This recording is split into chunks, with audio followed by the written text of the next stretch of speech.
যুবক ভাইরা কেমন আছো সবাই? আলহামদুলিল্লাহ, আমি খুব ভালো আছি।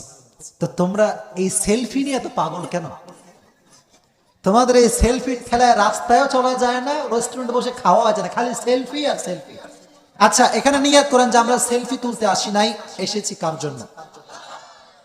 আমি ছোট্ট একটা কথা বলছি প্রিয় ভাইরা, দেখেন অনেক লোক এখানে, হিউজ গ্যাদারিং। আমি একটা কথা বলছি, আমার কিন্তু আহামরি সুরটুর কিচ্ছু নাই। যুবকরা তোমরা জানো না এটা? আমার কথা হচ্ছে কাটা কাটা কথা, কিন্তু বাস্তব সম্মত কথা। আর যখন সত্য কথা একটু বলবো, আগামীকাল চায়ের দোকানে আমাকে নিয়ে একটু গীবত সমালোচনা হবেই হবে। কি হবে কি হবে না? এখন আপনারা বলেন, আমি কি হক কথা বলবো না চুপ থাকবো? জোরে বলতে হবে, চুপ থাকবো না হক কথা বলবো?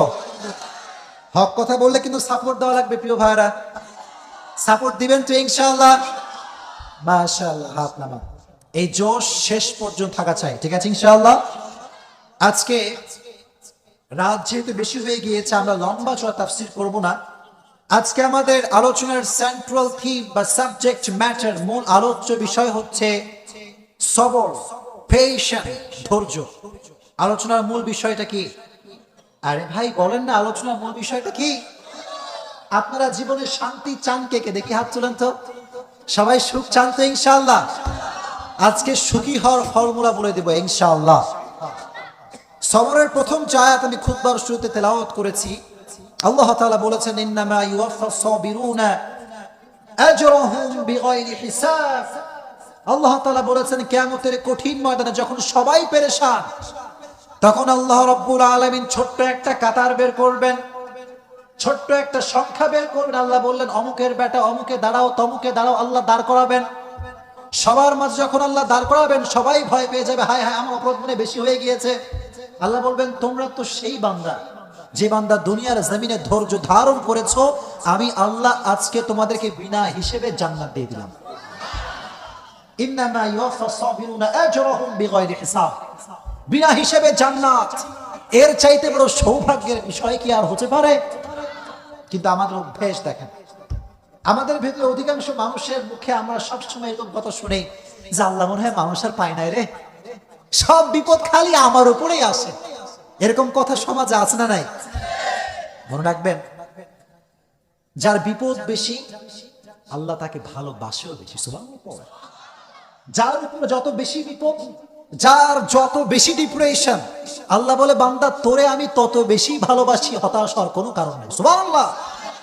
পৃথিবীতে সবচেয়ে বেশি পরীক্ষার শিকার যারা হয়েছে তারা হচ্ছে নবীরা, তারপর সিদ্দিকীনরা, তারপরে শুহাদারা, একের পর এক যাদের সম্মান আল্লাহর কাছে যত বেশি, তাদের পরীক্ষা তত বেশি। আছে না নাই?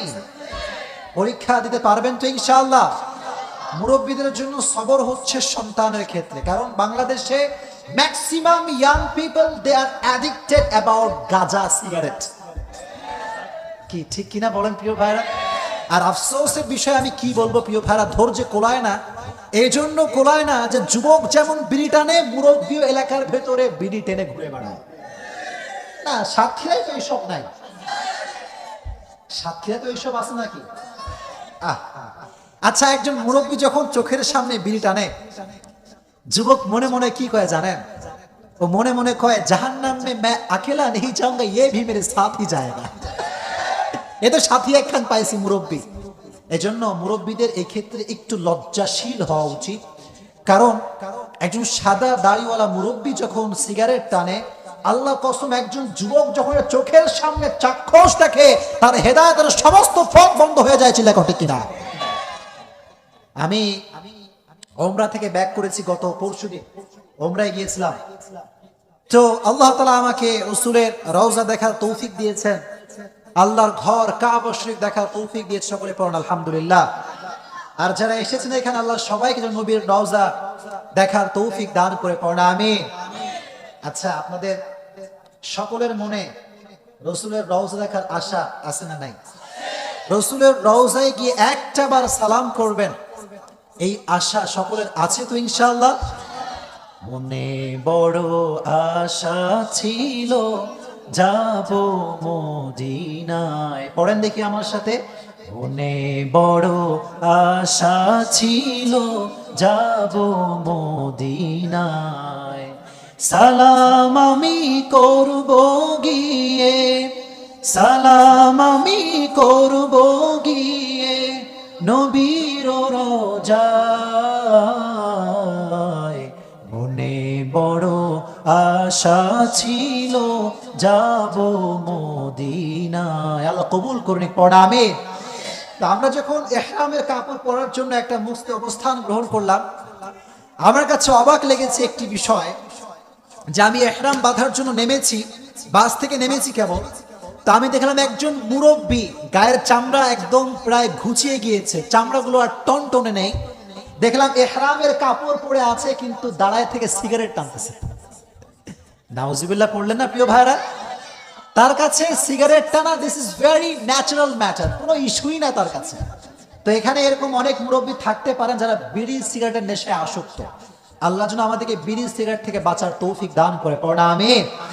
তো আমি যেটা বলছিলাম প্রিয় ভাইরা, ধৈর্য ধারণ করে চলতে হবে। ছেলে মেয়ে যদি অধৈর্য হয়ে যায়, পথভ্রষ্ট হয়ে যায়, বদদুয়া করা যাবে।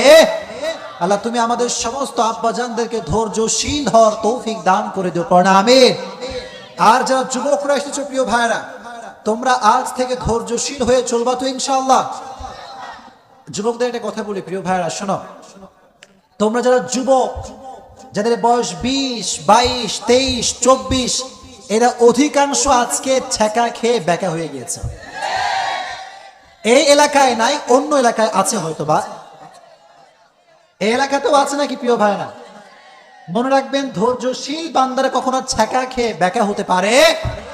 তারা সবসময় এই কথা বলে যে আমার কপালে যে ছিল ডেফিনেটলি সে আসবেই, আর যে আমার কপালে ছিল না সে বিদায় নিয়েছে আলহামদুলিল্লাহ। অনেক যুবক আছে আপনারা দেখবেন প্রিয় ভাইরা, এরা ব্রেকআপ হওয়ার পরে এমন ছেঁকা খায়, বলে হুজুর জিন্দগি মে মর যায়েঙ্গে লেকিন শাদি নেই করেঙ্গে। আছে না নাই? শেখ আহমদুল্লাহর একটা বক্তব্য আমি শুনছিলাম, আমি কি বলবো আপনাদের সবাইকে? উনি বললেন, যদি কোনো যুবককে কোনো মেয়ে ছেড়ে ছেঁকা দিয়ে চলে যায়, ওই যুবকের উচিত একটা না 4টা বিয়ে করা। কয়টা বিয়ে করা উচিত? কারণ তার বোঝানো উচিত তুই আসলে আমার যোগ্যই ছিলি না। কথা বলতে হবে, ঠিক কিনা প্রিয় ভাইরা? এজন্য ছেঁকা খেয়ে বেকা হবে না যুবক ভাইরা। সবসময় you have to be patientful personality, ধৈর্য ধারণ করবে যে জান্নাত পাবে। রব তুমি আমাদের মুরব্বী সহ সমস্ত যুবককে ধৈর্যশীল হওয়ার তৌফিক দান করে দাও, পড়া আমিন।